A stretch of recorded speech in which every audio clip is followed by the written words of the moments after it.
우리 나는 누구인가 네 가지의 상태를 보았습니다. 하나님께서 창조 세계 또한 다시 구속하신, 그러나 그 영원한 하늘나라 새하늘과 새 땅의 기준을 볼 때에 타락 이전의 우리의 상태, 타락한 우리의 상태, 또한 타락을 했지만 중생, 거듭난 우리의 상태, 그리고 오늘은 영화된 상태, 영화된 상태. 이 생각만 해도 가슴이 이렇게 다 따뜻해집니다. 이 땅의 삶이 멀지 않았습니다. 여러분 영원히 살고 싶으면 영원히 사시기 바랍니다. 이 땅의 삶이 멀지 않았습니다. 우리 주님 곧 만나게 됩니다. 우리 주님 곧 만나게 됩니다. 우리 주님이 우리를 안아주시면서 그 요한계시록에 나오는 그 모든 영광을, 그래서 24장로들이 오늘 말씀을 살펴보겠지만 자기 그 면류관을, 자기가 받은 그 모든 상을 도로 예수께 던져 놓으면서 영광과 존귀와 권세가 우리 주 예수께 영원토록 있을지어다. 그 얼마나 그 감격이겠습니까? 물론 우리는 조금은 맛을 보고 있지만 그 영원한 천국에서 날마다 그 하나님만을 바라보고 날마다 그 하나님만을 찬양함이 영원할 것이라는 것은 이거 얼마나 큰 영광인지 모릅니다. 이제 그 영화된 상태를 좀 살펴볼 것인데, 조직신학자 웨인 그루뎀은 이 영화에 대해 정의하기를, 영화란 구원의 적용에 있어 마지막 단계이다. 이는 그리스도께서 재림하셔서 그동안에 죽은 모든 신자들의 육체를 죽음에서 살리어 그들의 영혼과 결합하게 하고 살아있는 모든 신자들의 육체를 변화시켜 모든 신자들이 동시에 그리스도와 같은 완전한 부활의 몸을 입게 할 때 발생한다. 예수 그리스도께서 그 부활의 몸을 입으시고 승천하셨던 예수 그리스도와 같은 그 부활, 그것은 우리에게 허락하신다는 것입니다. 그래서 오늘 본문 23절 말씀 우리 함께 선포합니다. 그뿐 아니라 또한 우리 곧 성령의 처음 익은 열매를 받은 우리까지도 속으로 탄식하여 양자될 것 곧 우리 몸의 속량을 기다리느니라. 우리 몸까지도, 물론 지금 이 상태의 몸은 아니겠죠. 우리 영혼이 지금 이런 몸과는 다른 어떤 부활의 그 몸을 입게 될 것이다. 입게 될 것이다. 우리 30절 말씀 함께 선포합니다. 또 미리 정하신 그들을 또한 부르시고 부르신 그들을 또한 의롭다 하시고 의롭다 하신 그들을 또한 영화롭게 하셨느니라. 정하신 그분께서, 하나님께서 우리를 불러내셨습니다. 우리를 선택하셨는데 제약 가운데, 어두움 가운데, 사망 가운데 머물러 있으니까 우리를 그 사망에서, 어두움에서, 죄에서 불러내셨습니다. 불러내신 그분이 의롭다 하시고 의롭다 하신 그분이 우리를 영화롭게 하실 것입니다.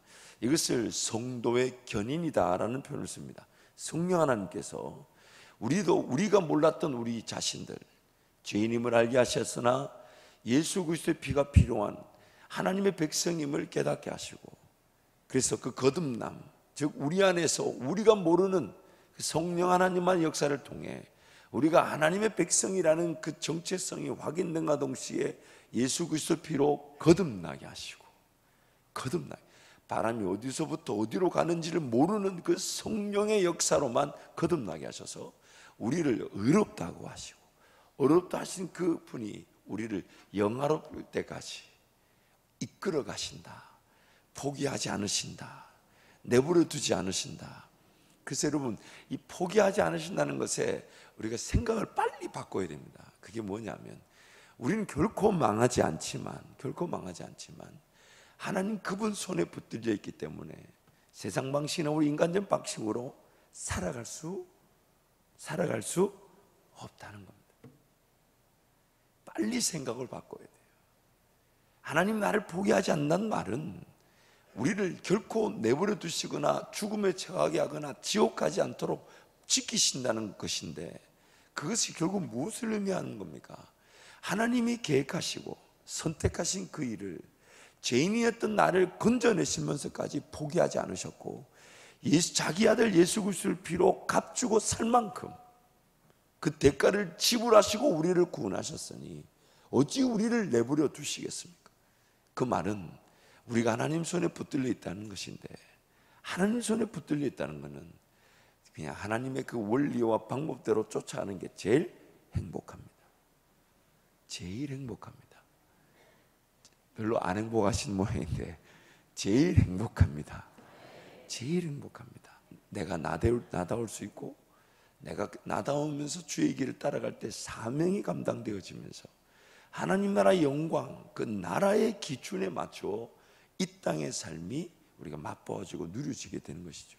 그러니 이 땅의 것에 얽매이지 않을 것이고, 이 땅의 것을 추구하며 살지 않을 것입니다. 하나님이 뭐든 말씀하시면 그것이면 충분한 줄 알고 쫓아가다 보면 필요한 모든 것들이 세워지게 되는 것이죠. 그래서 성도의 영화는 개인 혹은 세상의 이 종말에 완성될 것입니다. 그리고 이것은 예수 그리스도께서 이 땅에 다시 오시는 그 재림의 순간을 의미합니다. 그래서 예수 그리스도의 그 재림 시에라고 해서 이제 그 다음 내용은 제가 우리 권성수 교수님, 지금 대구 동신교회에 계신데 권성수 목사님의 구원론의 영화의 내용과 종말론의 마지막 심판과 영원한 형벌의 내용을 제가 두 개를 묶어서 같이 내용을 간단하게 소개해 봤습니다. 예수 그리스도의 재림 시에 첫 번째, 죽어서 그리스도와 함께 있던 영혼들은 그리스도와 함께 와서 육체와 결합될 것입니다. 성경 구절이 있지만 그 중에서 데살로니가전서 4장 16절 17절 우리 함께 갑니다. 주께서 호령과 천사장의 소리와 하나님의 나팔 소리로 친히 하늘로부터 강림하시리니 그리스도 안에서 죽은 자들이 먼저 일어나고 그 후에 우리 살아남은 자들도 그들과 함께 구름 속으로 끌어올려 공중에서 주를 영접하게 하시리니 그리하여 우리가 항상 주와 함께 있으리라. 죽어있던 자들이 먼저 일어나 그리스도와 함께 와서 새로운 몸을 입고 이제 다시 주님께로 올려지게 되는 것이죠. 두 번째는 예수 그리스도의 재림 시에는 그리스도인은 우리의 몸이 그리스도의 완벽한 몸처럼 변화될 그리스도의 재림을 고대하고 있습니다. 그래서 고린도후서 5장 1절 2절 말씀 함께 갑니다. 만일 땅에 있는 우리의 장막집이 무너지면 하나님께서 지으신 집 곧 손으로 지은 것이 아니요 하늘에 있는 영원한 집이 우리에게 있는 줄 아느니라. 참으로 우리가 여기 있어 탄식하며 하늘로부터 오는 우리 처소로 덧입기를 간절히 사모하노라. 우리의 이 육신을 뜻하는 거죠. 땅의 장막이다. 우리가 거하는 육신, 영혼이 거하는 현재 육신이 무너지고 나면 이제 하늘에 속한 그 영원한 처소를 덧입게 될 것이다. 그래서 그 부분을 좀 더 나누자면 사도 바울은 이 우리 부활체, 즉 예수 그리스도의 부활의 몸과 같은 것을 우리도 입게 될 것인데 이 부활체는 썩지 않고 영광스럽고 능력 있고 또한 영적인 몸이 될 것이다 라고 말씀하고 있습니다. 그래서 그 중에 빌립보서 3장 20절 21절 말씀 우리 함께 갑니다. 그러나 우리의 시민권은 하늘에 있는지라 거기로부터 구원하는 자 곧 주 예수 그리스도를 기다리노니 그는 만물을 자기에게 복종하게 하실 수 있는 자의 역사로 우리의 낮은 몸을 자기 영광의 몸의 형체와 같이 변하게 하시리라. 우리가 이 썩을 몸을 버리고 예수 그리스도의 그 부활의 몸, 자기 영광의 그 형체, 예수 그리스도의 영광의 형체 같은 몸을 입게 될 것이다.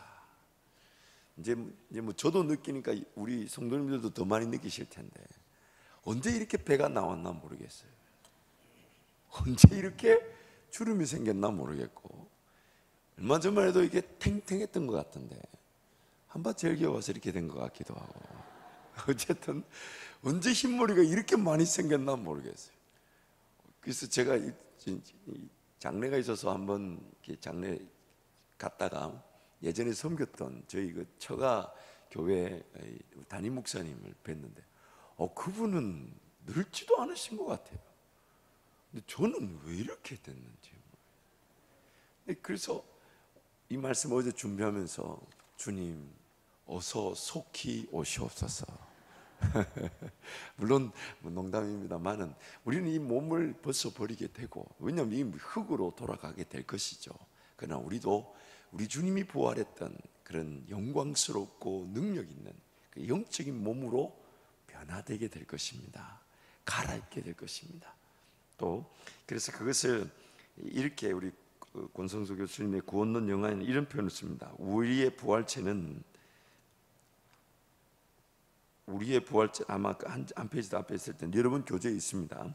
우리의 부활체는 하나님의 물리적 창조의 아름다움을 그대로 반영하는 몸이 될 것이다. 하나님이 창조하실 때 부여하신 모든 점은 다 가진 부활체로 하나님이 보시기에 매우 좋은 상태가 될 것이다. 하나님이 마련하신 새하늘과 새 땅에서 살기에 적합한 새로운 부활체로 영원히 살게 될 것이다. 세 번째는 예수 그리스도의 재림 시에 모든 피조물도 역시 회복될 것입니다. 세상 모든 피조물도. 그래서 오늘 본문 21절 말씀 우리 함께 갑니다. 그 바라는 것은 피조물도 썩어짐의 종노릇 한 데서 해방되어 하나님의 자녀들의 영광의 자유에 이르는 것이니라. 피조물도 그 썩어짐의 종노릇 한 데서 다 해방된다, 회복된다는 것이죠. 또한 예수 그리스도의 재림 시에 네 번째는 신자들과 불신자들의 최후 대심판이 있을 것입니다. 요한복음 5장 29절 말씀 선포합니다. 선한 일을 행한 자는 생명의 부활로, 악한 일을 행한 자는 심판의 부활로 나오리라. 이 심판이 어떤 것이냐 하면 그 내용을 좀 더 보자면 죽은 불신자들도 마지막 심판의 날에는 심판을 받기 위해 부활할 것이다 라고 얘기합니다. 이 죽은 자들에 관해서는 우리가 좀 더 다음에 내용이 좀 더 길기 때문에 그 중간 상태와 또한 천년설이라 그러죠. 이 땅에 이제 예수 그리스도 오시기 전에 그 징조라 그러는데 그 부분을 좀 더 다르게 다루겠습니다만은 간단하게 설명을 하자면 이 천년설이란 말은 앞에다가 그 예수 재림이란 말만 붙여보면 이해가 됩니다. 천년이라는 그 기간이 이제 학자들의 의견에 따르면 어느 것이 무조건 옳다라고 강조하는 사람은 없습니다. 그냥 해석하기를 둘 중에 하나로 봅니다. 천년이라는 그 기간을 실제적인 기간과 사건으로 볼 것이냐, 아니면 성경이 말하는 그 천년이라는 기간을 상징적인 사건으로 볼 것이냐. 그래서 상징적인 사건으로 보는 것이 이 개혁주의, 우리 장로교, 우리 현재 신앙의 기류라고 볼 수 있습니다. 왜 제가 이렇게 얘기하냐면 예전에 제가 어릴 때만 해도 이런 상징적 사건으로 보지 않았고 모든 것을 실제적인 사건으로 다 해석했었습니다. 그래서 우리 장로님들이나 권사님들은 기억나실 거예요. 옛날에 요한계시록 해석하면 그때 뭐 666이다 그래가지고 그런 것이 현 시대에 어떻게 나타난다, 지금 어떻게 나타났다, 그리고 또 그런 음료, 옛날에 666이라 그래가지고 이제 잘못 해석했던 것이 뭐냐면 신용카드. 기억나세요 여러분? 신용카드 하면 안 된다고 그렇게 말씀하셨던 거 맞죠? 666 받은 거다. 또 그 다음에 666이 뭔지 여러분 혹시 기억나실지 모르겠네요. 바코드라 그래가지고. 근데 지금 바코드 없는 데 있나요? 옷도 보면 바코드 다 있어요. 이게 바코드라 그래요. 나중에 여기에 바코드 박는다 안 박는다 뭐 그런 것도 있었죠. 물론 앞으로 그런 기회가 가능성이 있을지 모르겠지만은 뭐 그런 그때 그 시대에 그럴 수 있다라는 어떤 해석들이 조금씩은 틀렸거나 혹은 좀 미지로 남아 있는 경우가 있죠. 또 음료도 마찬가지예요. 음료도 어떤 교황이었다 했다가 또 뭐 공산당이라 했다가 또 지금도 또 어떤 다른 부분으로 또 설명하기도 합니다만은 시간적 사건적으로 해석하는 것이 항상 그런 한계를 갖고 있습니다. 우리 시대에 이런 나타나는 것을 요한계시록적 사건과 연결시키려는 그 무리한 시도들이 결국 앞으로 나타날 그런 어떤 시간적 사건적 해석에 대한 그 경계를 하게 만드는 거죠. 그래서 그것을 실제 예수님이 오시기 예수 재림 전 천년이냐 예수 재림 후 천년이라고 이렇게 나뉘게 되는 거죠. 그러나 학계에서는 예수 재림 후 천년에 대해서는 대개 다 거절을 합니다. 왜냐하면 예수님이 이 땅에 오시게 되면 새하늘과 새 땅이 오게 될 것이다 라고 보기 때문에 예수 재림 후 천년에 대해서는 거의 거절하지만, 그래서 지금 학계는 두 가지 의견, 예수 재림 전 천년설과 천년설 자체가 상징적이다. 그래서 이것을 무천년이란 말을 쓰기도 하고 요즘은 현천년이란 말을 쓰기도 합니다. 이 현천년이란 말이 뭡니까? 지금이 교회 시대, 은혜 시대, 성령의 시대, 예수 시대, 천년의 시대다라고 말을 쓰기도 하고, 그러나 이 천년 시대는 예수 재림 전에 시간적 사건적으로 또 나타나게 된다. 또 그거를 또 대환란을 기준으로 대한란 이후에 있다, 대한란 이전에 있다, 이렇게 그것을 역사적 전천년 혹은 세대주의 전 이렇게 좀 학계에서 나누고 있는데, 그 부분은 제가 다음에 설명하지만 천년설이 궁금하신 분은 앞에다가 예수 재림이라는 말을 붙여보면 됩니다. 예수 재림 전 천년이다 혹은 상징적 청년이다, 둘 중은 아닙니다. 그래서 저도 어느 게 맞는지 잘 모르겠어요. 제가 지금 많이 인용했던 그 웨인 그루뎀이라는 지금 현재 건강한 조직 신학자를 하시는 분은 사실 전천년, 즉 천년을 사건으로 보시는 분이시고, 건성수 우리 교수님은 총신 교수님이셨다가 지금 대구 동신교회 목회하시는데, 이분은 현천년, 무천년주의자십니다. 저보고 만약에 물을 하신다면 제 개인적으로는 전천년설을 믿고 싶습니다. 주님과 함께 이 땅에서 한번 왕노릇 해보고 싶어요. 다 잡아가지고 가두고. 제 개인적인, 지극히 개인적인 생각입니다.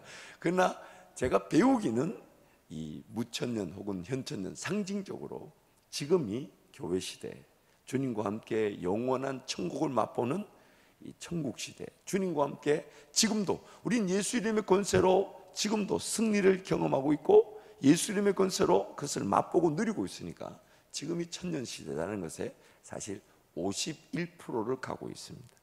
49%는 시간적으로도 나타날 수 있지 않을까라는 심증적 그런 지지가 있습니다만은, 그 부분을 좀 더 다음에 살펴보기로 하고, 먼저 이 죽은 자들도, 이 죽은 자들은 바로 이 소위 말하는 이 세 가지로 성경이 표현해요. 바다다, 사망이다, 음부다. 요한계시록에 보면 죽은 자들이 바로 직면하게 되는 그 상황을 세 가지로 설명합니다. 바다다, 음부다, 사망이다. 그리고 그것이 나중에 완전한 그 영원한 지옥으로, 불지옥으로 떨어지게 되죠. 그리고 이 신자들이 직면한 상태를 낙원이라는 개념을 주님이 쓰셨죠. 주님이 옆에 있는 강도에게 뭐라 그러셨어요? 네가 오늘 나와 함께 낙원에 있으리라. 그것이 그러나 그것이 중간 상태, 즉 천주교에서 그것을 연옥이라고 가리키는데, 사실 이 내용이 좀 많아서 오늘 안 하려고 했던데 제가 여러분 눈이 초롱초롱하셔서 짧게 하고 지나가려고 지금 하고 있는데, 연옥이라는 표현을 쓰는데, 그 연옥이라는 말이 뭐냐면 중간 상태에 모르는 어떤 일정 기간과 장소가 있다는 거죠. 근데 그것은 지나친 해석입니다.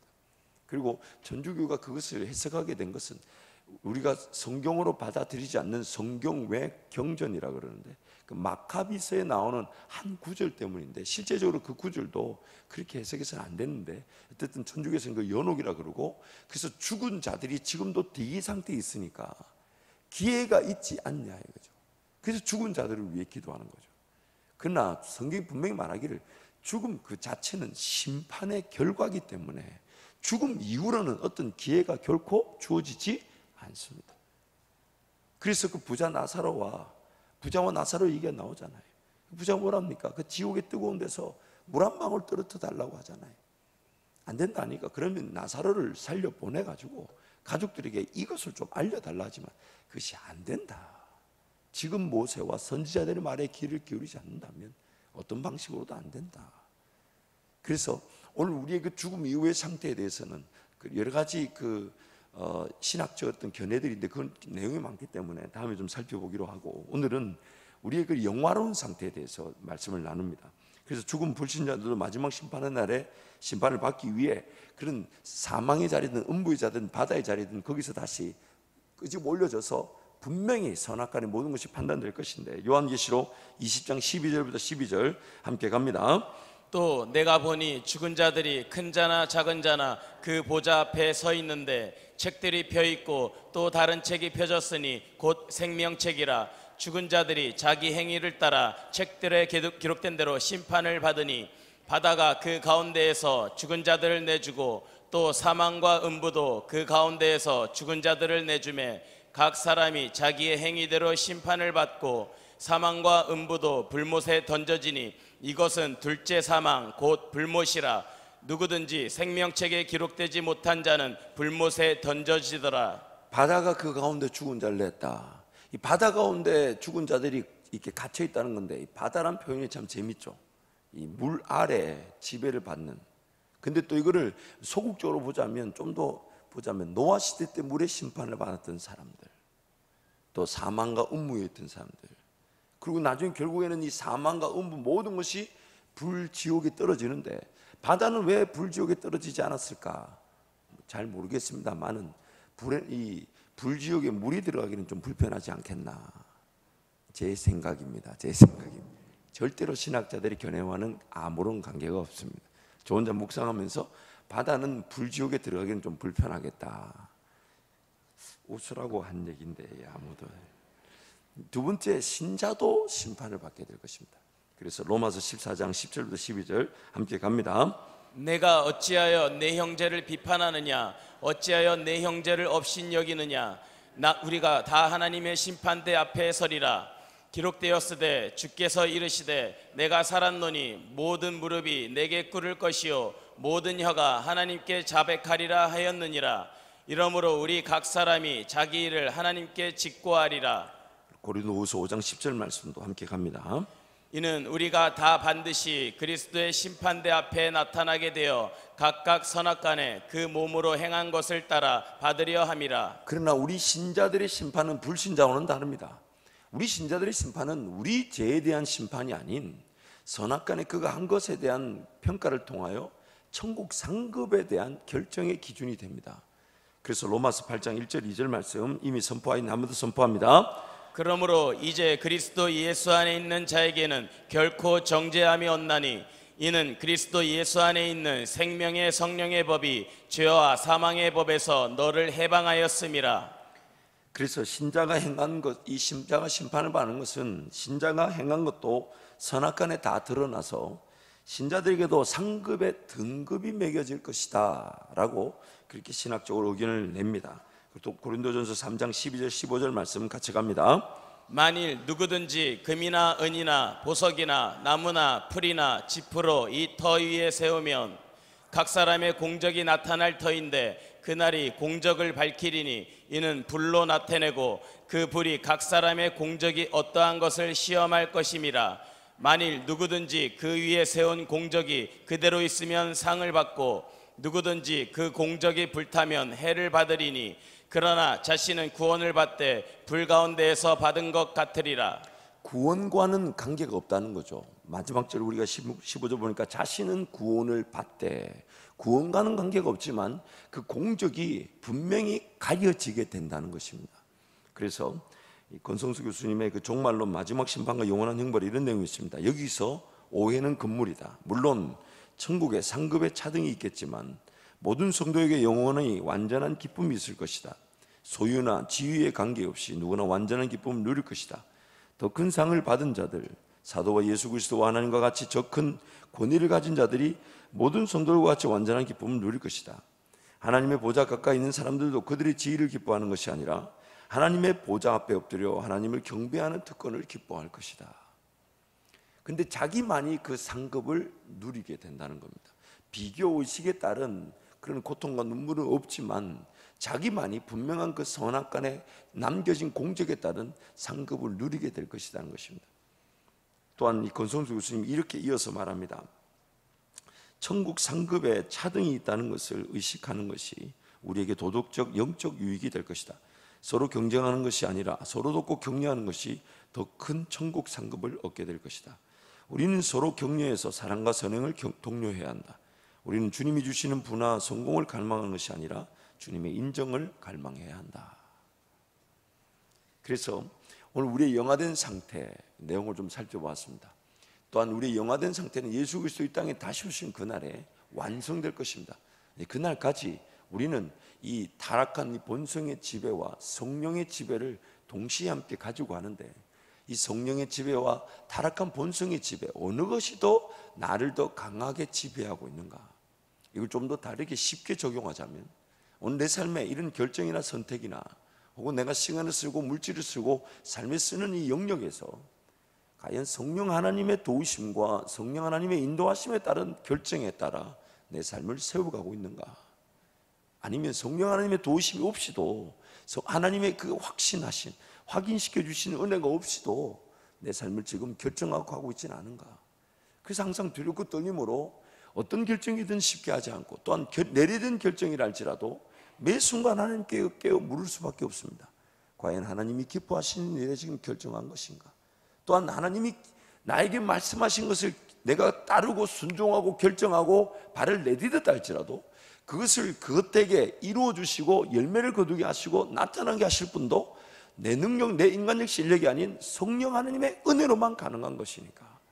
그래서 항상 깨어 있을 수밖에 없다는 것이 성경의 논리입니다.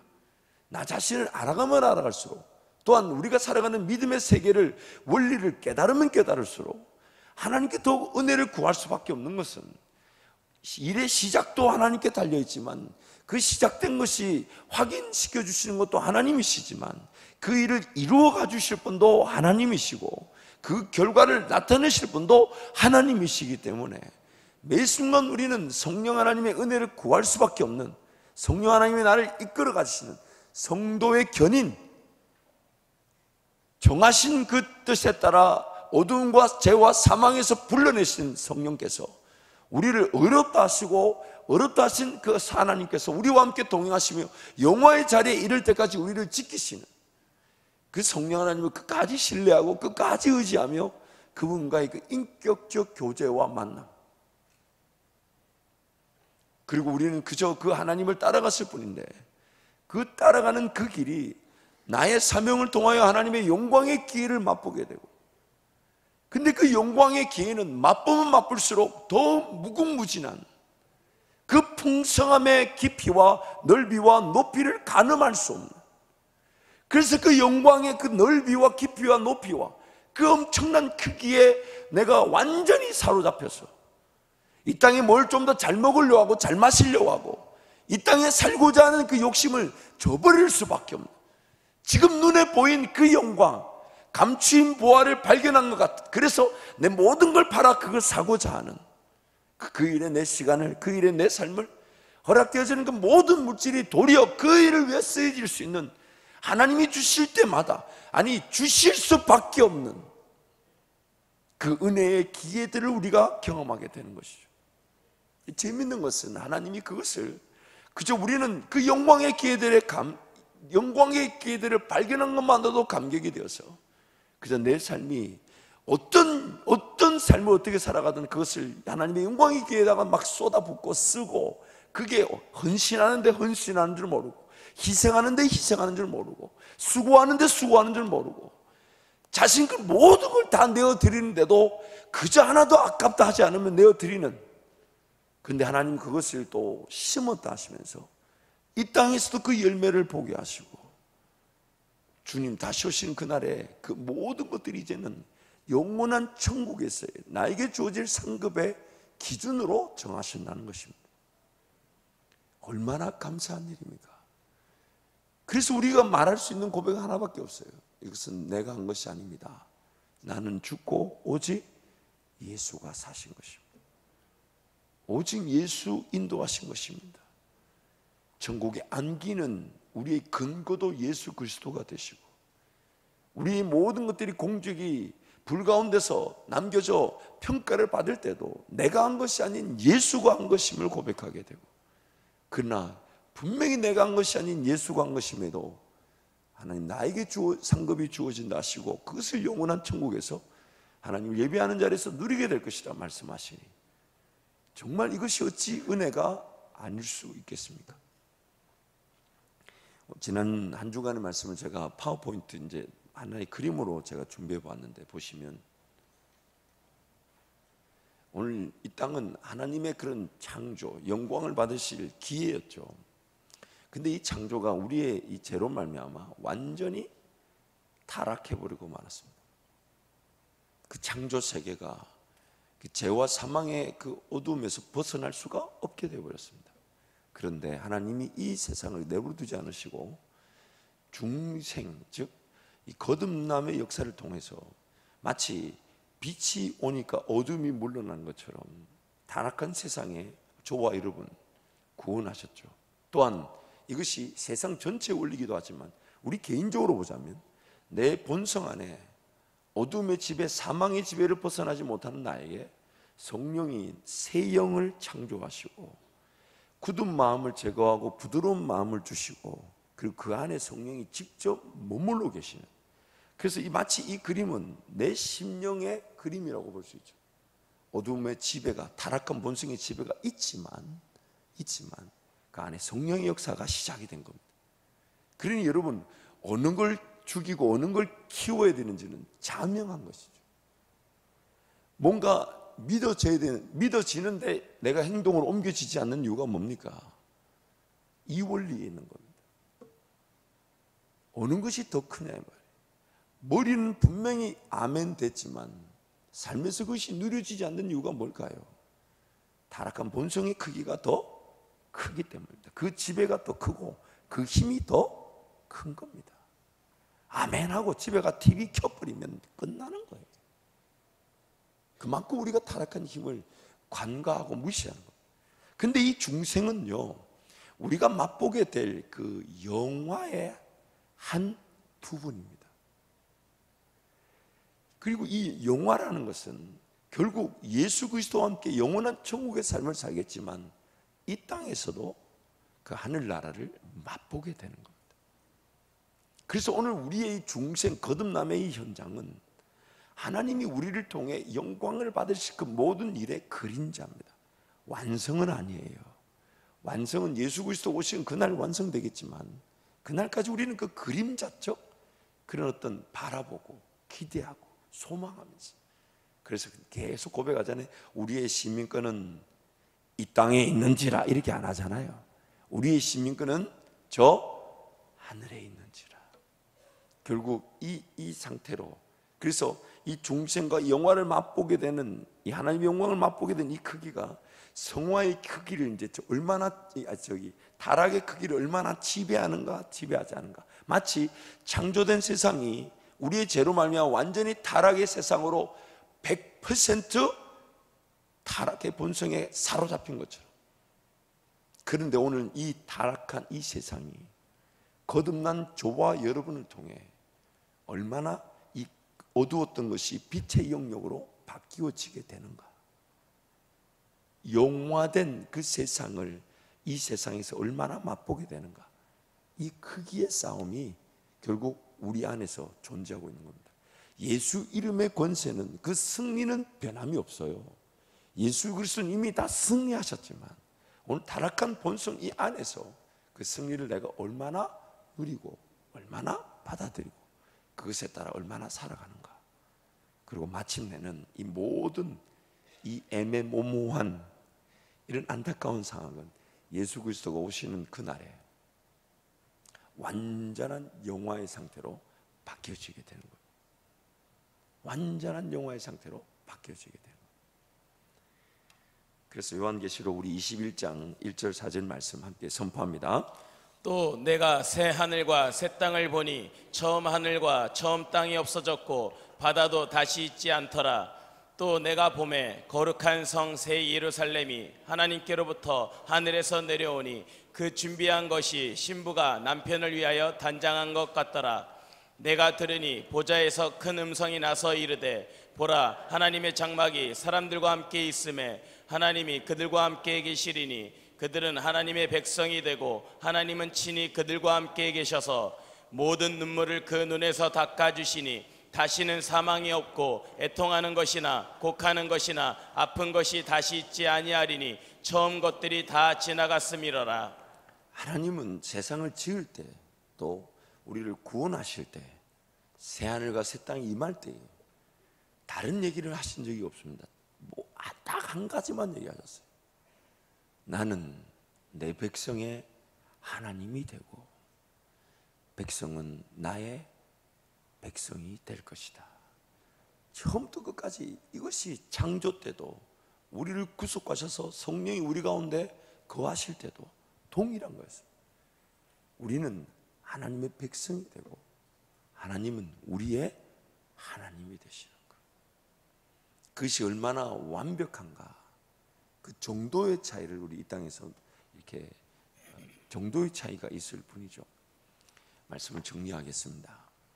오늘 우리는 세상이 창조되었을 때도 하나님이 절대적으로 필요한 자들로 지음을 받았습니다.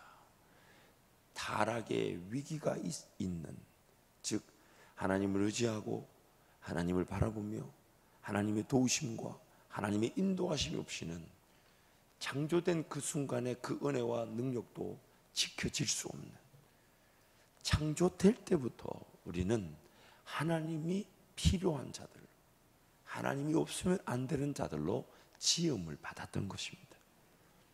그러니 죄로 말미암아 타락한 지금은 더하지 않겠습니까? 죄가 없었던 시대에도 하나님이 없이는 그 상태가 지켜질 수 없었다는 것이 성경의 고백이라면, 죄로 말미암아 타락한 지금 우리는 아담보다 더 하나님이 필요하지 않겠습니까? 그러나 감사한 것은 아담 때에 없었던 그 죄가 우리를 지배하고 우리를 힘들게 하지만, 하나님 그것을, 그 죄가 우리를 힘들게 하는 것으로 하나님을 기억하고 하나님을 더 의지할 수 있는 기회가 되게 하신다는 거예요. 그 성경이 이렇게까지 얘기하잖아요. 제 은혜를 제가 죄에 거하겠느냐, 그럴 수 없느니라. 은혜를 더하기 위해서 죄를 거할 수 없다 하시면서, 제가 더한 것에 뭐가 더하다고요? 제가 더한 것에 뭐가 더하다고요? 은혜가 더하다. 그러나 이것이 결국 예수 그리스도 이 땅에 다시 오신 그날에는 모든 눈물과 고통과 이런 것들이 다 닦여지게 되고, 이 땅에서 주님과 함께 동행하며 살았던 그것이 하나님 나라, 영원한 나라의 그런 상급의 기준, 삶의 어떤 그 내용의 기준이 되게 하셔서 영원한 천국을 맛보며 살아가게 하실 것입니다. 이 시간 한번 통성으로 기도하겠습니다. 여러분 기도하실 때, 하나님, 이 땅의 삶이 그냥 주어진 현실의 삶이 전부인 양 착각하지 않게 해주십시오. 그저 세상살이에만 파묻혀 있지 않게 해주십시오. 언젠가 우리는 반드시 주님을 만나게 될 것인데, 그날까지 그 영원한 천국의 가치에 따라 이 땅의 삶을 살게 해 주옵소서. 이 땅의 삶이 영원할 것인 양 착각하지 않게 하여 주시고, 하나님 나라 영원한 가치에 맞추어서 이 땅의 삶을 살게 해 주옵소서. 무엇보다도 그 영원한 천국에서 주님 우리의 삶을 평가하셔서 그 영원한 천국의 삶의 가치 기준을 결정하실 것인데, 그러면 이 땅에서 우리 주님 더 사랑하고 우리 주님 더 의지하며 주와 함께 동행하고 주님 걸어가신 그 길을 나도 쫓아가면서 주의 영광의 그 길을 걸어가는, 그러나 그것이 이 땅에서도 심어서 열매를 보는 기회가 될 뿐 아니라 저 천국에서 우리 예수 그리스도, 우리 주 예수 그리스도의 인정을 받는 그 놀라운 삶이 되게 해달라고 주님 자꾸 기도하시되, 특히 오늘 금요철을 위해 기도해 주시고, 또 오늘 원로목사님과 저를 위해서 기도해 주시되, 다음 주 한 주간 있을 이 새벽 기도를 위해서 하나님 더 큰 은혜 시간, 더 기도하는 시간이 되게 해달라고 우리 주님 찾고 통성으로 기도하시고 각자 기도가 돌아갔습니다. 주여